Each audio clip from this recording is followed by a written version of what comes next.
যদি কোনো ব্যক্তি বিষ পান করে অথবা বিষাক্ত সাপে যদি তাকে কামড় দেয়, তাহলে রাসূল আকরাম সাল্লাল্লাহু আলাইহি ওয়াসাল্লাম তিনি আমাদেরকে জানিয়ে দিয়েছেন, ওই ব্যক্তি যদি এক গ্লাস পানি নিয়ে সূরাতুল বুরুজ যদি একবার পরে ওই পানিতে ফু দিয়ে যদি ওই যে ব্যক্তিকে বিষ পান করেছে অথবা বিষাক্ত সাপে যাকে কামড় দিয়েছে ওই ব্যক্তিকে যদি পান করে দেওয়া যায় এই পানিটা, তাহলে অবশ্যই অবশ্যই আল্লাহ পাকের অশেষ মেহেরবানিতে সাপের কামড়ওয়ালা ব্যক্তিও আমার আল্লাহ পরিপূর্ণ সুস্থতার নিয়ামত দান করে দিবেন। এই জন্যে বাবা,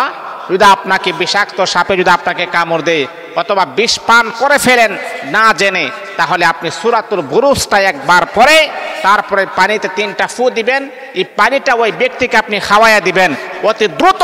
আল্লাহ পাক তাকে সুস্থতার নিয়ামত আমার আল্লাহ দান করে দিবেন,